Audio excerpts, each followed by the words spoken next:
আজকে আপনাদের সাথে একটি গোপন আমল শেয়ার করব। সেটা হচ্ছে ইস্তেগফার।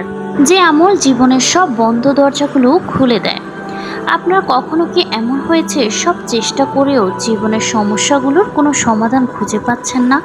কারো সংসারে টাকার অভাব লেগেই আছে, কারো ঘরে শান্তি নেই, ছোট ছোট বিষয় নিয়ে প্রতিদিনই ঝগড়া হয়। কেউ বছরের পর বছর চেষ্টা করেও সন্তান লাভ করতে পারছেন না, আবার কেউ কঠোর পরিশ্রম করেও জীবনে তেমন কোনো বরকত দেখতে পারছেন না। এমন সময় মানুষ সাধারণত নতুন পথ খুঁজে, নতুন পরিকল্পনা খুঁজে, নতুন উপায় খুঁজে মানুষের কাছে সাহায্য চায়। কিন্তু ইসলামের ইতিহাসে এমন এক ঘটনা আছে যেখানে মানুষের এত ভিন্ন ভিন্ন সমস্যার জন্য একজন আলেম মাত্র একটি মাত্র সমাধান দিয়েছিলেন। তিনি ছিলেন তাইবি যুগের মহা আলেম। তিনি হচ্ছেন হাসান আল বাসরি রাদিয়াল্লাহু আনহু। একদিন তার কাছে কয়েকজন মানুষ তাদের বিভিন্ন সমস্যার কথা নিয়ে এলেন। প্রথম ব্যক্তি এসে বললেন, হুজুর, আমাদের এলাকায় অনেক দিন ধরে বৃষ্টি হচ্ছে না, জমি শুকিয়ে যাচ্ছে, মানুষ কষ্টে আছে। হাসান বসরি রাদিয়াল্লাহু বললেন, আল্লাহর কাছে ক্ষমা চাও, বেশি বেশি ইস্তেগফার করো। আর তারপর দ্বিতীয় আরও একজন ব্যক্তি এলো। তিনি বললেন, আমার সংসারে অনেক বেশি অশান্তি, আমি যত কিছুই করি না কেন সংসারে শান্তি খুঁজে পাচ্ছি না। আর তারপর হাসান বসরি রাদিয়াল্লাহু তাকেও বললেন, ইস্তেগফার করো। এরপর তৃতীয় একজন এলেন তার কাছে। তিনি বললেন, আমার বাগানের গাছগুলো শুকিয়ে যাচ্ছে, অনেক চেষ্টা করেও ফসল ভালো হচ্ছে না। তারপর হাসান বসরি রাদিয়াল্লাহু তাকে বললেন, ইস্তেগফার পড়ো।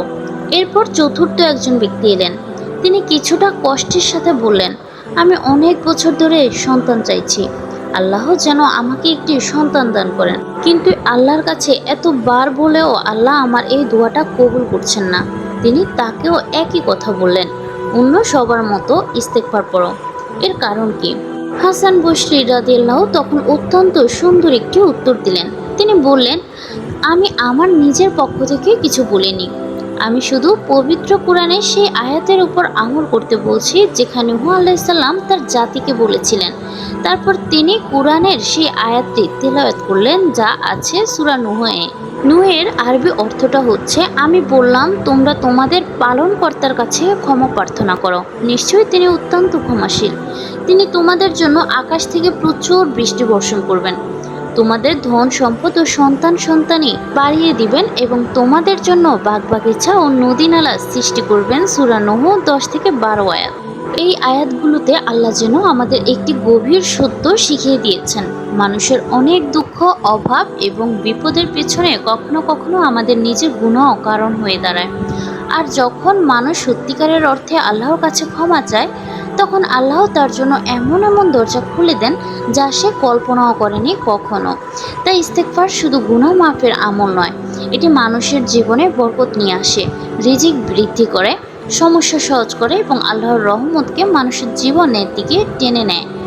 আজ যদি আপনার জীবনে কোনো সমস্যা থাকে, রিজিকের কষ্ট, মানসিক অশান্তি বা পারিবারিক কোনো সমস্যা কিংবা কোনো অপূর্ণ ইচ্ছা, তাহলে আজ থেকে এই একটি ছোট্ট অভ্যাস শুরু করুন।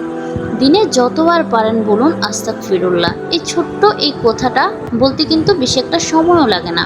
হয়তো আপনি সঙ্গে সঙ্গে পরিবর্তন দেখবেন না, কিন্তু ধীরে ধীরে তার পরিবর্তন দেখবেন। আল্লাহ এমনভাবে আপনার জীবনের জটিলতাগুলো খুলে দিচ্ছেন যেভাবে আপনি কখনো ভাবেননি।